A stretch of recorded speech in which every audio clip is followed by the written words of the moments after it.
som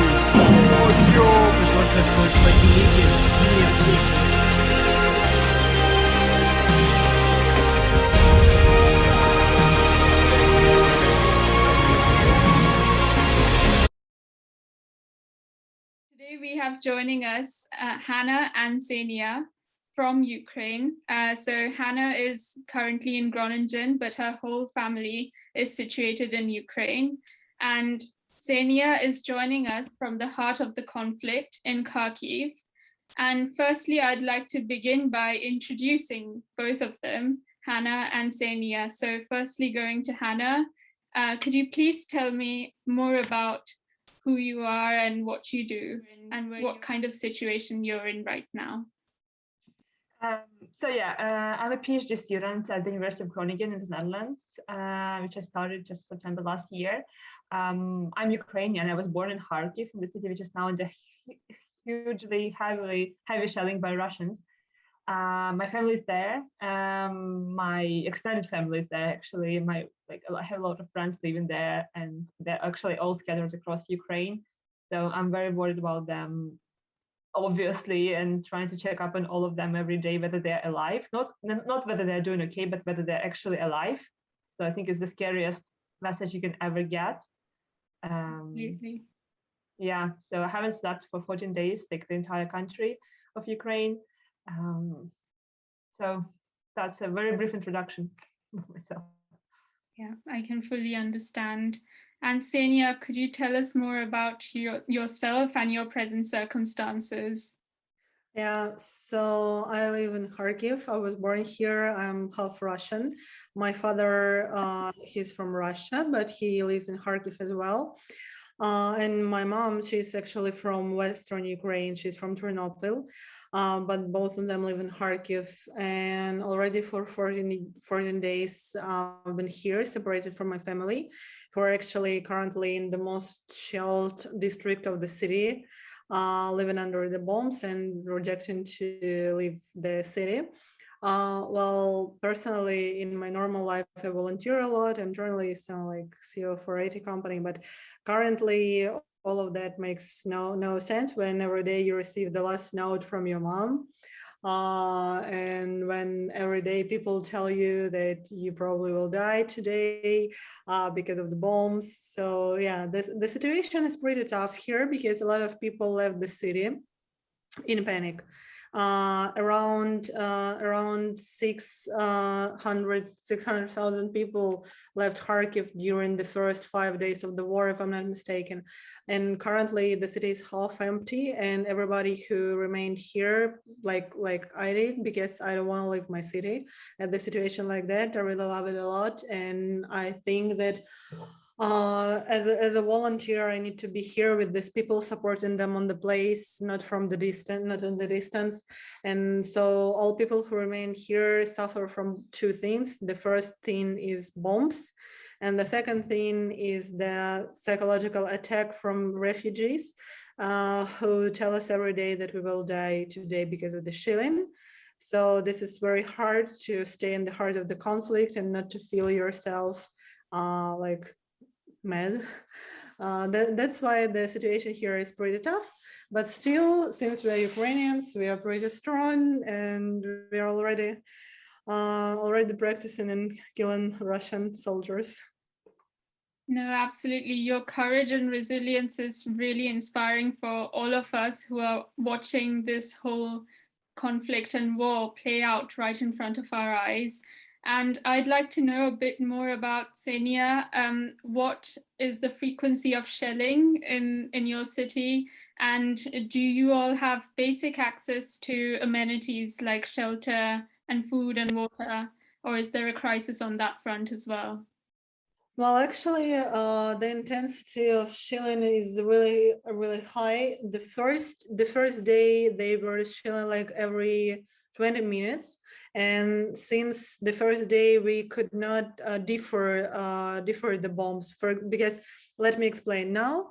All people who are in the heart of the conflict, we can defer when this is the sound when our army throw bombs back to Russia, or when this is Russia throwing bombs at us, because the sound is different.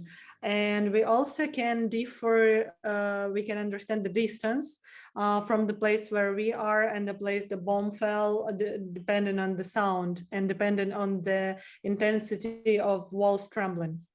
And that is why for the past 5 days, most people were remaining in their flats, mostly hiding in the bathrooms or corridors, because these parts of the flat are thought to be the safest ones. And we almost don't go to the shelter, at least people who live in the city center like I do, because normally bombs are falling on like 5 to 10 kilometers from us, and this is quite okay. For yesterday, it was quiet for the whole day and the whole night. Actually, we think this is related actually to the evacuation from Sumy, because it was green corridor yesterday. And today they started bombing in the midday, and now I think during the interview you probably will hear some of the bombs. So normally they throw 3 bombs at a time, and then they take like 10 to 20 minutes to get some pause, and then throw 3 to 5 bombs again. But Hrats are not the scariest thing. The worst thing is aircrafts, because when you hear this aircraft flying over the city, it is awful, because the first thing is that this aircraft throws bombs whenever it wants. So there is no logic. You cannot understand, will it throw a bomb on your building or on the next one, or like on the church. We don't know, because Hrats, they have a distance and you can at least count where they will fall. So you can try to predict that, but aircraft you cannot. Yeah, so intensity is pretty high, and personally me, I was very lucky because I live in a good building, and we have a parking lot underground where people hide actually. So when the shelling is really bad, I can go to the parking lot. It takes me like 1 to 2 minutes to get there, and I can hide in my car there. But people who live in buildings without parking lots, they have to hide under the ground. And the issue is that because of the hours when we are not allowed to go outside, underground shelters, they close at 6 p.m. and you cannot enter the shelter after this. And you cannot leave the shelter before this time will come to an end. So you cannot leave the shelter before 6 a.m. as well. And mentally, it is very hard to stay actually in the shelter, because even here on the parking lot, I normally can sit. In the first days, I was even like sleeping there, but it is cold. It is really cold, and you can just catch a cold, and situation will get worse. Mentally, it is hard because people around you, they panic a lot. You not hear properly the bombs, so you cannot understand if the bombing stopped or not, or if it goes on. And it is really hard to stay isolated from the surrounding world, not seeing what is going on around you. And that is why people who stay in the underground, mostly they panic a lot, and the situation is really, really bad there. And regarding the supplies, so we have some stores that work, food stores, but it is dangerous to go there because some people tried to and they were killed with a shilling. So normally stores work like 2 to 4 hours per day in some locations, and we can try to buy some food. Mostly bread is there, so water from time to time, not all the time, maybe some eggs. The biggest like luxury goods for us now is meat, fish, vegetables, fruits. So we mostly eat bread, like bread, water, different porridges, something like that. And we get a lot of humanitarian help, like thanks to volunteers, we can get some of them. But again, like I'm lucky since I'm young and I can simply go to the store, but most people, they don't have such an opportunity, and they really rely only on volunteers who deliver this humanitarian help to them. And another big issue is animals who got left here. Like hundreds of them are dying on the street. Personally, when I was going to the store, I saw a lot of animals with the broken heads and necks lying on the entrance of the store. So it is kind of a great crisis here. Absolutely. And Hanna, I just want to know about how you're coping with this whole war situation, because of course your whole family is in Ukraine, and there are many students like you who are outside the country and who are often unable to get in touch with their family directly. What are you all doing to resist the war? What kind of actions are you taking, and what kind of actions do you want the international community to take further? Yeah, so I think the worst part of this war is that everyone is feeling helpless in this situation.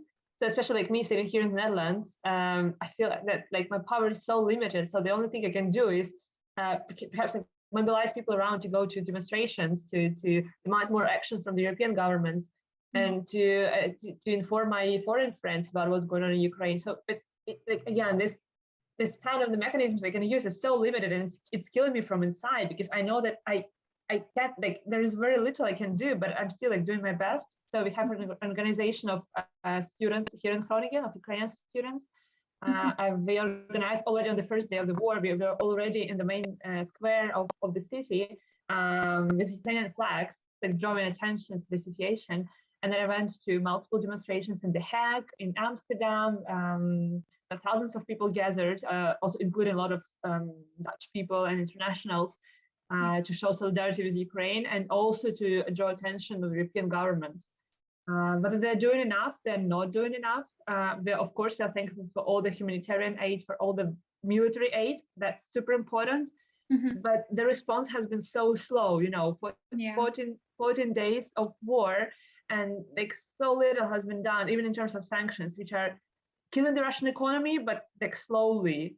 And I don't know, like it's just like the response should be more swift and more painful and more like, I don't think we get enough support. Absolutely, and I can completely understand on that front and totally empathize on how hard it must be as civilians going through this war, having constant bombs being thrown at you right outside your house, and not being able to understand why the international community is not taking swifter actions. It must be a frustrating situation. The most frustrating thing here is that you feel like you're left alone in the situation, because despite the fact all the international community says that they like understand all of the stuff going on here and they support us a lot. This is like very, very cool that people understand that, but actually they do not. And when the shilling is not being stopped, when children keep on dying, and when everything you get on your phone every day is like text about, if I will die today, I love you, from everybody, you feel like international community is just doing their things, watching pregnant Rihanna pictures and something like that, and just living their best lives out there. And this is cool that people actually didn't face the war, so there is nothing to blame them for. But still you feel like you're left alone. And the biggest fear of people who remained in the places is that international community will lose an interest to us, because there are like lots of examples of wars that are continuously going on for years. And personally, me and people I know, like we would just go mad if this would last longer than 1 month more, because this is impossible to stay normal living here. And it is impossible to run away, because the whole Ukraine is under attack, not only eastern part, actually the whole country, and you cannot just run away anywhere in Ukraine. Because this is dangerous absolutely everywhere. And Western Ukraine, where most of refugees go, it faces a great humanitarian catastrophe, because the cities are not were not built for such amount of people, and even Poland and European countries as far as good, like they welcome us, but still we all know the history of Syrian refugees, and we understand that like refugees are not welcomed all over the world, despite the fact what community says. Continue the topic of the of the European response. So the 14th day of war, right? And so now the debate is about whether to impose oil and gas embargo on Russia, because basically, Russian assets are under sanctions. That's true, but they are getting like enormous amount of money every day, like thousands, like billions of dollars every day from selling gas and oil. And I was making my coffee today in my apartment, like this coffee is Russian gas. So that gas is my house is Russian. So that gas is now sponsoring the war in my country, like the killing of my citizens, of my people. So this is, and all these talks about all the European politicians that are talking right now. Oh, we don't know, the gas and oil embargo would impose such a huge cost on European consumers. Of course, it will hurt their pockets, but people are literally dying now, and this is unacceptable. Worst part is that I've been monitoring the discourse in media every day, and one day the discourse from Support Ukraine changed very quickly to the discourse that Europe loses a lot of money and has been suffering from sanctions sent to Russia. And this discourse started like 4 days ago. And moreover, they started talking some insanity about the racism during the evacuation from Ukraine, that Poland is welcoming refugees very good and Ukraine is beating the immigrants and something like that. And that our war hurts the great economy of the European Union, etc., etc. So it feels like the world will not do any, direct actions that are required. They sent an international allegiance today, or like a day ago, which is cool, by the way. They sent some military support because the sky is our like main risk now. Like, there is a risk that we will be we will be forgotten. Like, no one will care about us anymore. Like European Union will not care about the news from Ukraine in a few days, and this is the scariest part because the shelling continues. And the European Union and NATO, they're all just playing it safe right now. That's the impression that audience across the world are getting, whether they're in Asia, whether they're in Europe, whether they're in America. That's the common census between the people of those countries, that the leaders are playing it too safe. They're trying to avoid World War III, but we don't want to promote war. We don't want to promote another world war, but is it okay to just leave the civilians in such a terrible position? That's a balance that they're struggling to strike at the moment. So kind of going into this war and the causes of it now. And I want to know more about what caused this war. What do you feel caused this war in 2014? And I want you to elaborate more on the annexation of Crimea. Okay, I can start.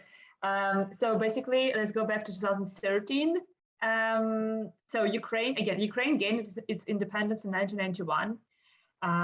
So the USSR broke down, and all the countries were living happily ever after. So Ukraine is a sovereign state. Of course, it has the power to choose its own policy, like what to do, what unions to join, and so on. And back in 2013, the pro-Russian president Yanukovych was in power, and Ukraine was just about to join the European Association Agreement. So basically, to reduce some barriers to trade to the European Union and so on. So this was the whole Ukraine was praying to one day join the European Union. That was our big national idea and so on. But then the pro-Russian president Yanukovych, he was then in power. He rejected to sign that agreement last moment. So he just withdrew. And he decided instead to join an agreement with Russia, basically, to strengthen our ties with Russia and so on. So that sparked a huge revolution. That was in 2013 and in 2014. That was our internal choice. There was a revolution. We kicked our president from Ukraine, elected another president, and so on. So it was purely our internal thing. So the sentiments in Ukraine were very pro-Ukrainian, pro-European. Yeah. But there were still some areas in Ukraine where predominantly Russian-speaking population live that they kind of hesitated whether they want to be like that pro-Ukrainian, pro-European, or maybe more pro-Russian because again relatives in Russia and all that stuff. And Russia decided to use the moment and to kind of spark some kind of separatist movements in some areas of Ukraine where predominantly Russian-speaking population live. And Crimea has all like before the annexation, it was like a proper autonomous region of Ukraine. They had their own parliament, they had their own like everything. They were very much decentralized from the Ukrainian government. And Russia decided to use the moment and just stage like a fake referendum and just take the land. Because it was, you know, we just went through the revolution and so on. So the moods were very different in the country. And why not to cede the territory? So, and they basically annexed Crimea in 2014. It was in March. And that was like bloodless. So they just came there, Russian troops. The Ukrainian army withdrew because they had no idea what to do with this, because it was all very, like, it came out of thin air, you know, wow. Yeah. Here we go, Russian troops, apparently. They staged a fake referendum, and like Crimean people voted to join Russia, blah, blah, blah. Donetsk and Luhansk oblasts, Donbas region, let's call it like that, where predominantly Russian-speaking people live, have a lot of ties with Russia and Russian relatives and so on. That before 2014, it was one of the richest regions in Ukraine, actually, because of coal and industry sector. And so again, using this situation with the revolution that Ukraine just survived, so Russia started sponsoring separatist movements in that region, like literally sponsoring it, literally sending propaganda people there to spark this movement. So, oh, maybe we disagree with the new direction that Ukrainian people have chosen. Maybe we disagree with this idea to join the European Union and be a European country and so on. Mm-hmm. But the problem is it was all staged. So they literally came there. They literally crossed the border of a sovereign Ukraine and started doing their shady business there. They then seized the power there. Mm-hmm. Like we call them Russia-backed separatists because technically they were like Donbas people, but they were sponsored by Russia directly. And this is the fact already. And then later on, like, you know, all these separatist movements, they turned into a conflict because Ukraine realized that, well, we have these Russia-sponsored separatists, we needed to get rid of them. So Ukraine sent army there, which is logical, like army, police, and so on, to get rid of that.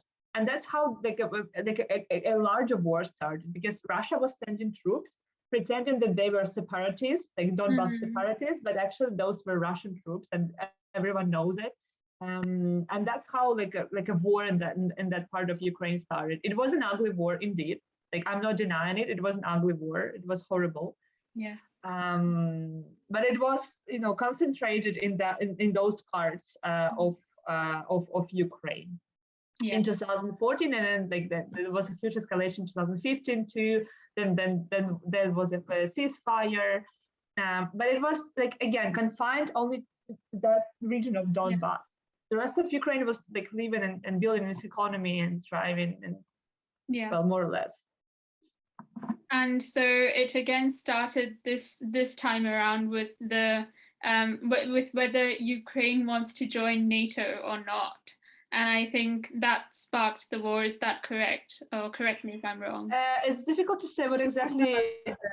It's the security dilemma, because it's a priority of Ukraine has always. It's actually written in our constitution that we strive to join the European Union and strive to become a member of NATO. But NATO has never given us a direct answer, like yes or no. It was always like, well, yeah, maybe we'll see. You're very far from joining NATO and so on. So it was like everyone knew that, well, it's on the agenda, but it was not like, okay, tomorrow definitely we're going to join NATO. No, it was like direction.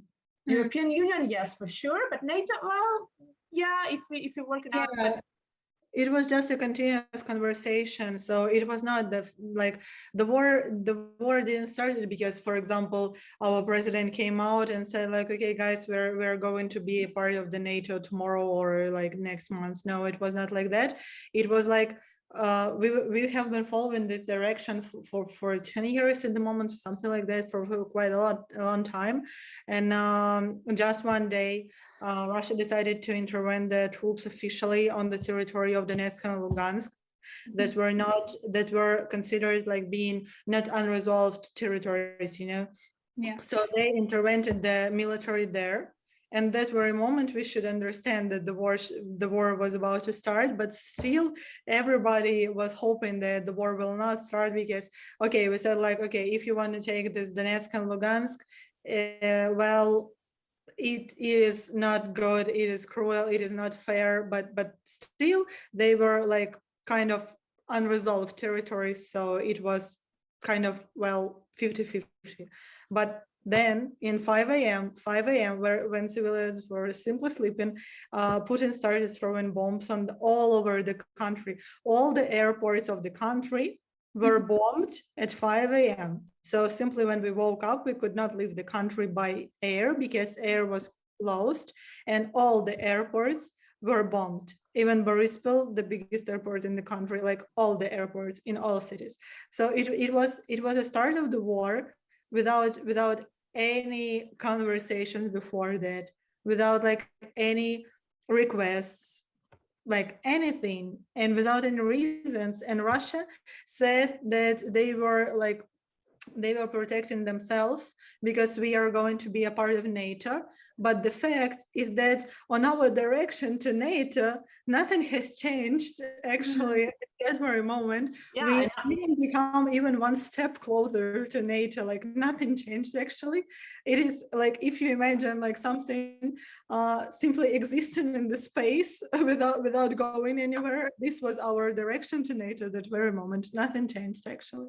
So Ukraine took no action, and that is why this is unfair war because we did actually like nothing at all, and that is the thing. So yeah, this again, like there was no like Russia didn't even come up with a reason, you know, to invade. Yeah. There was no sharing of Ukraine of Russia by Ukraine, you know, there was nothing because like usually how the war starts, like there is like a spark, yeah, something happens, like you know, accident or like you know something, and then you kind of respond. In this case, they just attacked, and they like explicitly say that they just attacked. So with no reason, with no even small thing, you know, it's just. It happened like at the very end of the first day of the war. We found out from news that Putin said that they will not touch civilians and all of that stuff, that they just want to replace our Nazist government and put a normal government instead. And we had like two questions. The first question was like, what Nazist government? But this okay. He's just crazy that everybody understands. And the second question was, why didn't you like announce that? Why didn't you schedule any kind of conversation with our Nazist government? Or why didn't you like schedule any type of conversation with the European Union or with the same NATO, with like at least anyone saying that you are not satisfied with such a neighbor nearby or something like that, like at least anything. But this is just insane because again, like we are not, and we have never been part of Russia. We're not an unresolved territory. We are a sovereign country that every country in the world recognizes. We have been a sovereign country for 30 years. Like another country, sovereign country, just attacked another sovereign country, which is like, it's unimaginable how this could, like, this violates all the possible international law, like everything. Yeah, absolutely. And you know, this is starting to sound more and more increasingly like Putin's war. We're seeing visuals that Russians are coming out on the streets of Moscow. And, you know, in general, whether countries have economic relations with Russia or not, there is a common agreement that this war is not morally right. This war came out of nowhere. There was no dialogue. And despite Putin's claim of to denazify the government, when in fact the truth is the president of Ukraine, President Zelensky, is a Jewish person himself. So there is no logic. This war is sounding more like Putin's war. Russians are on the streets. What is your feeling? That's something I want to know. So I think I'll start here, Ksenia, if you don't mind.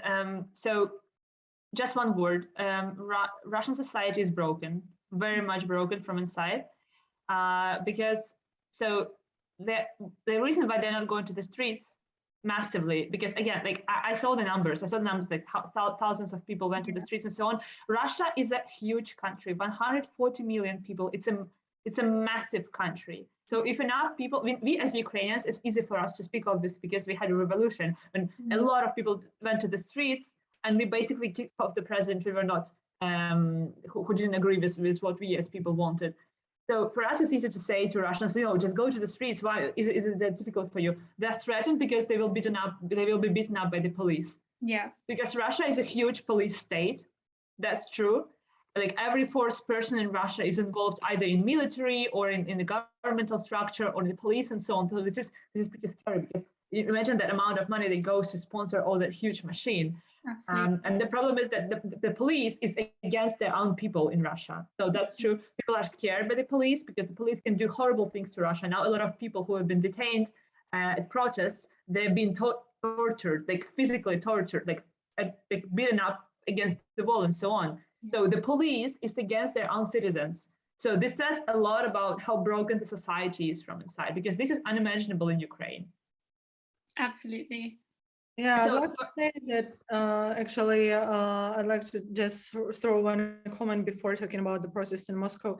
I just like to say that how can we be considered a nicest government, nicest country by Russians if half of the Ukraine normally speaks Russian, and we have a lot of Russian art here and Russian culture. And well, actually also about the protests, when we had a revolution, lots of people were coming out on the streets. They were attacked by tanks, they were attacked by military troops, and still people were standing on the streets trying to fight for their freedom. That is why currently, like personally, I'm half Russian myself. I've just deleted all contacts of my relatives in Russia. I said to all friends of mine from Russia who told me that we are so sorry.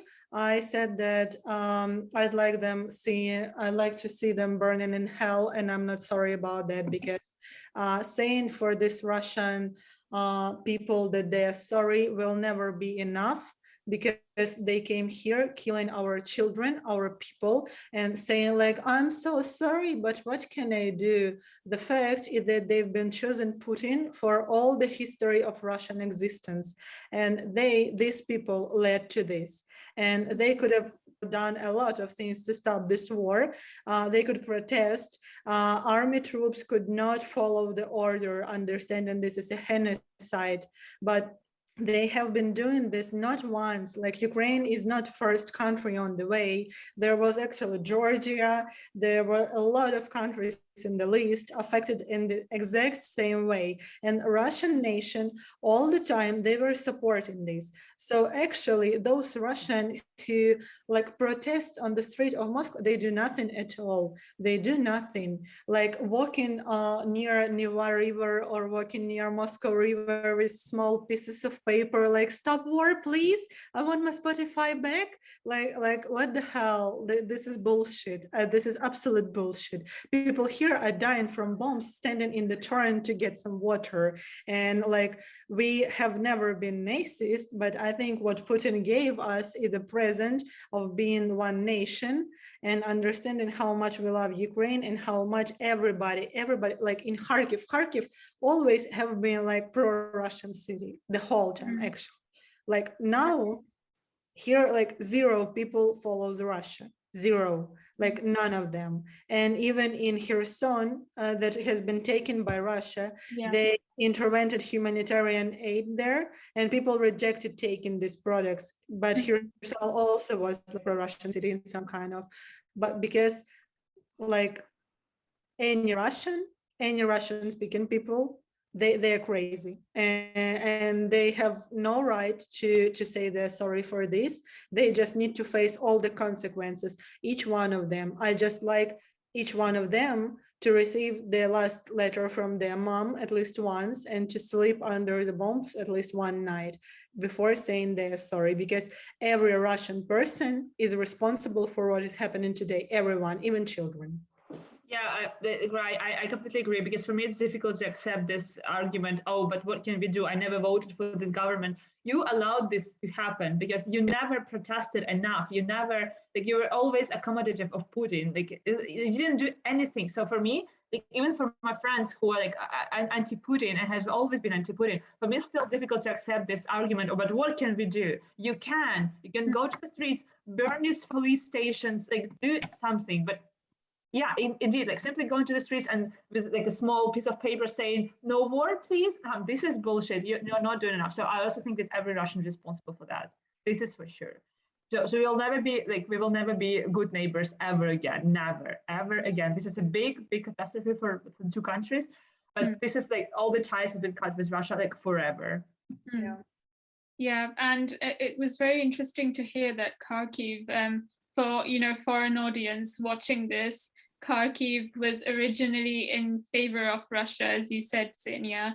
And now there is a complete turnaround for obvious reasons. That is something that was very, very interesting to hear. So Putin is effectively shooting himself in the foot by doing this. Do you know that actually, like, Kharkiv Art Museum was a part of Hermitage Foundation, Hermitage that is located in St. Petersburg. And like 3 days ago, they burned our art museum with pictures of their own artists. And they actually bombed Karazin National University, which was founded by Vasily Karazin, who was Russian. Yeah, so the thing is, like, Putin gave us a very big gift. He gave us a new nation, because like Ukrainian nation has never been more united than now, never. And again, like, we had our own differences, like between Eastern Ukrainians and Western Ukrainians, with language thing and so on.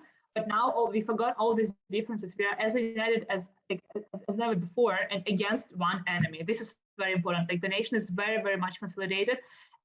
Any hopes that Putin had to kind of maybe divide Ukraine or do something, to make them pro-Russian, no, this, people will never surrender. People will never buy this bullshit again. So yeah. Grannies are preparing Molotov cocktails here in the shelters.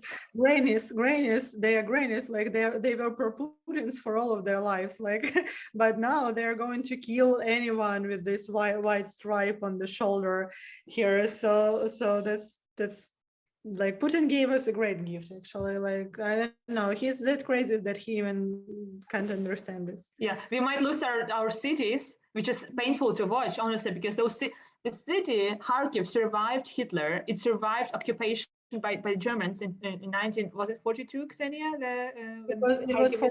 Yes, Kharkiv has been taken 2 times, in 41 and in 42. Yeah. So those buildings that survived, the Second World War, are now being destroyed by Russians. Yeah, actually, Hitler never destroyed Kharkiv that badly as Putin does. That is the most, like, strange fact, that Kharkiv faces the hardest shilling from Russians. Like, we're just like, what? Really? Yeah. So, and like, also the ugliest part of this war, I think the international community understood it already, is that, again, like, civilians are being affected. Like, that is done on purpose. That is done on purpose. Like, they do bomb schools, hospitals, residential areas on purpose. This is not just a collateral damage. No, it is not. It is done on purpose to destroy our infrastructure and our people again. And everyone is clearly seeing this. Near the Kharkiv, some small cities have been taken by Russia, and today morning, Russian troops came to the food markets that were working and simply destroyed them intentionally, like, for people not to be able to buy food. So this is happening, like, on purpose. This is not accidental damages. Yes, for real. And moreover, which is most important, they bombed the most civilians areas, so areas where only like calm houses of peaceful civilians are located, and the most. And on Russian news, I saw, this is not a joke now, I saw that they say that medical biological station is located under the ground of these civilian areas, and they're trying to save the world from the new from the new diseases or something like that. And we were like, what? Like, Yeah, I like, grew up Yeah. in the district, and no, there is no laboratory on the ground. I can swear. So they are mad. They try to yeah, justify this shilling in any means. So civilians are effectively the collateral in this war. So civilians are being hurt the most, despite Putin saying otherwise. and Now this is done deliberately. So again, they're not it's not like Russian army fighting against Ukrainian army, which is fair in any war, right? So what is being done is like they are targeting civilians specifically. So this is the war not against the Ukrainian army. This is the war against Ukrainian people. This is so like everyone understands it now.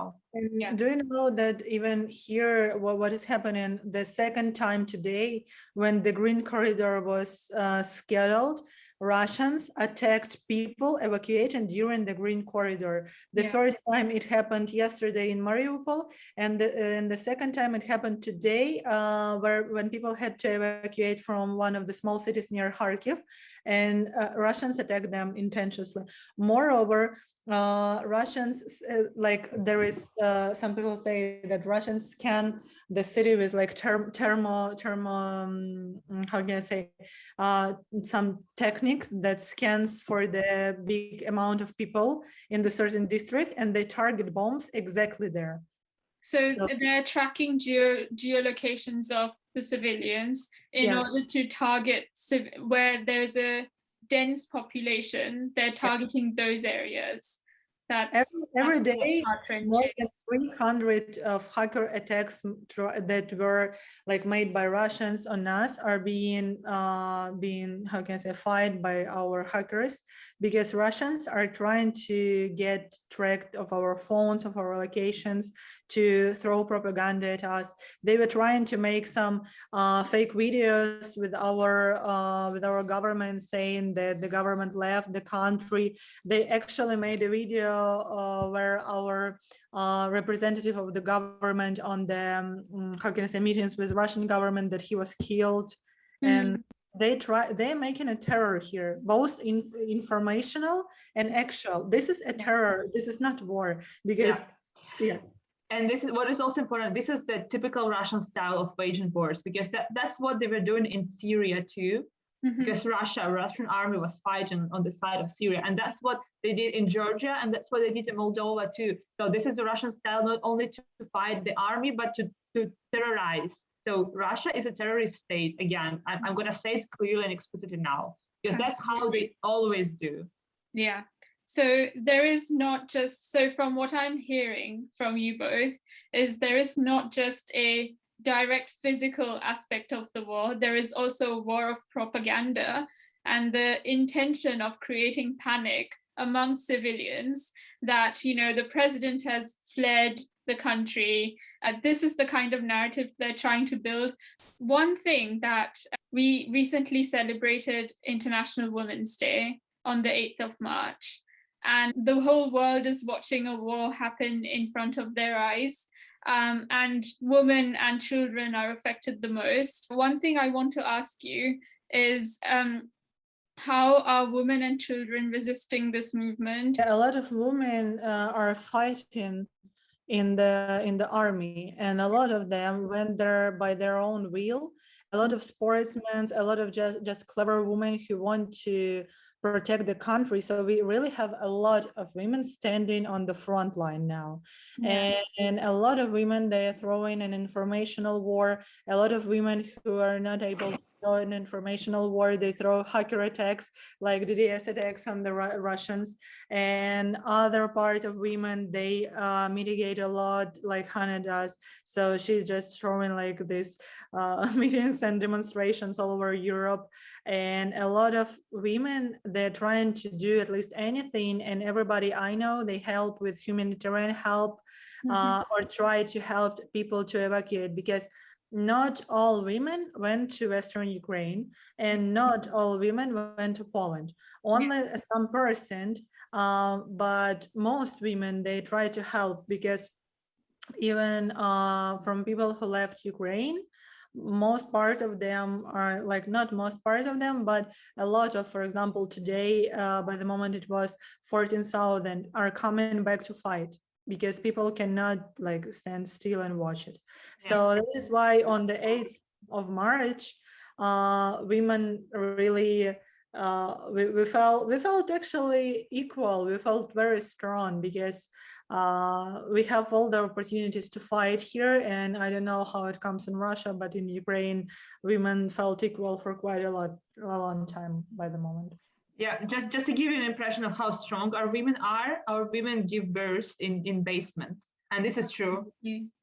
This is reality, but they're strong, they're motivated, and yeah, like our women, they stop tanks with their own bodies. For example, in Konotop, the small village in Ukraine, women just came to Russian troops and said that these women are witches and you will all die if you come in the city. And actually they stopped the tank with their own like crowd. So one granny killed a Russian drone with a jar of cucumbers, and this is not a fake. So actually, like women, people here do actually crazy things just to protect the country, and women as well. So that's why. Yeah, equally fighting. And just an example from my family. So we were talking with my mom, like whether she wants to come and stay with me, because men are not allowed to leave the country. But my mom said, no, I'm gonna stay with the dad and like fight if it's necessary, to protect our land, protect our city, and so on. I was like, wow, that's the mood. And I think like all the women are in that kind of mood, that no, I'm here to, like, we are equally, like, equal partners, we're gonna fight equally. Yeah, lots of women here are already planning to go to the building sites to reconstruct the city, actually. So there is now no difference between women and men here. This is only a war. This is only difference between us and them. Women are stepping forward, protecting their country, just like men are, and that is extremely commendable. That brings us to the end of our interview. Thank you so much to Ksenia and Hanna for doing this. I can't even begin to imagine how difficult it is for both of you to, sit down and talk with me in this difficult circumstances. And Ksenia, I hope you stay safe, and please keep in touch. And Hanna, I hope your family is also safe. And if you want to talk to anyone, please let us know. Thank you so much. Thank you, Roy.